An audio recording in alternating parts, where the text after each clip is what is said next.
With each use of our Clipex handler, we want to ensure we complete our pre-start checks so all functions and modes are operational. We start our checks ensuring that our compressor is supplying clean, dry air by draining our compressor tank daily as per the manufacturer's sticker. We want a minimum of 18 CFM at 100 PSI, and when we hook up our battery, we want to make sure that it's fully charged with a minimum of 12.7 volts. With our compressor supplying dry, clean air, we can now plug it in via our supplied 3/4 inch hose. To tilt the handler, we use our air toggle underneath. We can then engage our safety leg and drop that tilt bed back down into a safe position for work, which will allow us to check our water trap, our regulator pressure and oiler, ensuring the water trap is dry and clean, our regulator's at a minimum of 80 PSI, and our oiler is full and adjusted correctly. We will also check under the machine for any foreign objects or any potential damage or air leaks. We can then fold down our safety leg and lower the handler back down. Connecting our fully charged battery, and with our handler switched in the off position, we can now check all 3 of our independent jacks, ensuring their operation and the machine is set, level and at the correct height for our use.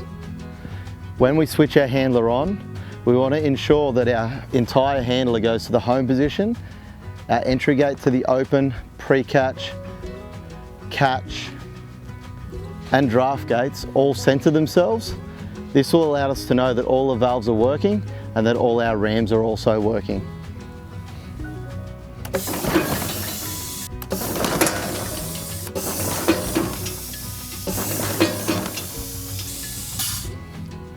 We can also listen at this point for any basic air leaks, making sure that none of our base system is leaking.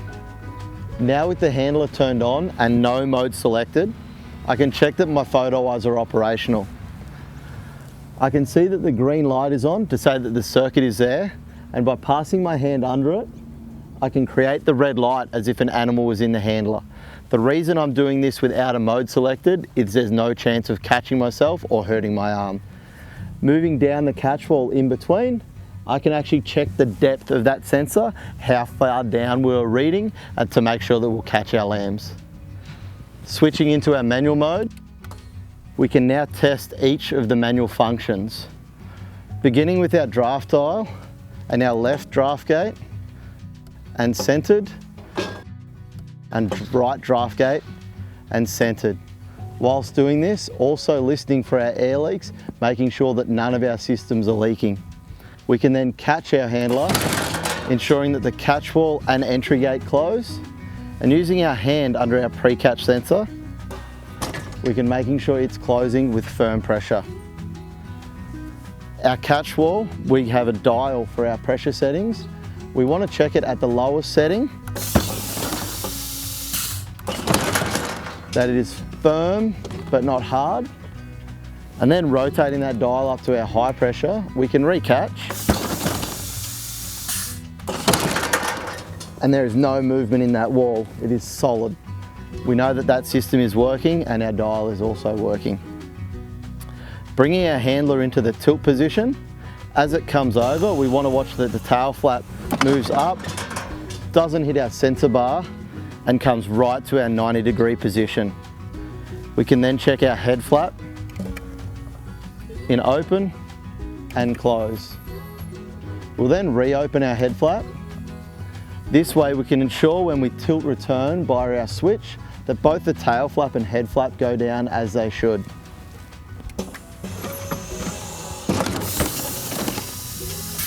With our auto release function turned on, when the handler tilts down, it automatically releases.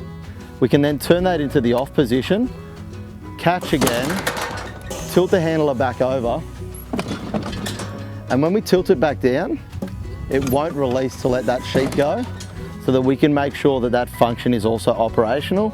We can then hit release on the dash panel. If you have purchased a remote or a foot pedal with your Clipex sheep handler, After testing your manual functions, you can now test those in manual with the remote. So we have our left, center, and right draft gates on our remote. We also have our catch and our release function. On our foot pedal, once the handler is caught, we can use it to tilt return, and release. Now with all our functions tested in the manual mode and checking our remote and foot pedal are operational, we can switch our handler off and install our indicator. I'm going to be using the Gallagher Indicator today, as that's what we've got this handler set up for. Now with our indicator fitted and set up, we can turn our handler back on and move across to our semi mode and test our functions there. Our indicator is now going to automatically draft our gates. I've set this up below 20 kilos to go left, 20 to 40 straight ahead, and over 40 to the right, so we'll be able to see that as we go. Triggering our first overhead sensor, closing our entry gate, making sure it's nice and firm, and then using our right hand, we can trigger our pre-catch gate and making sure it closes. Removing our hand, both gates open. Once we break the sensor of our second overhead sensor, we can apply a weight, which will then adjust the draft gates at the front. Using our release pedal, our catch wall will open, ready for the next entry. Triggering both our sensors again and applying more weight, triggering our right hand draft gate. We can now tilt this over, checking that our tail flap comes up and is again clear. Our head flap is opening and closing, but also re-triggering that head flap in this semi mode to make sure that it closes when we tilt the handler back down. We've now left our auto release off, so it has not released. If we turn our auto release on and then re-tilt the machine, when we tilt it back down, it will auto release,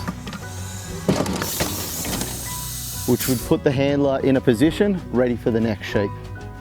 Switching across to auto mode, our handler will automatically catch when the sensors are triggered, set its draft direction pending the weight, and then release that animal ready for another one. For us to test that, we can bring our hands under the sensors, apply a small amount of weight. With my hands still under the sensor, I'm simulating a sheep not walking out, keeping the entry gate and the backing flap activated. Releasing that, I can then re-trigger with slightly more weight to operate our sensor draft. And once more, with a heavy weight, I can ensure my right draft is also operational. With all our sensors, switches, remote and foot pedal now tested, we can ensure that all modes are active and our pre-start checks are complete, ready to bring some sheep in and use it for the day.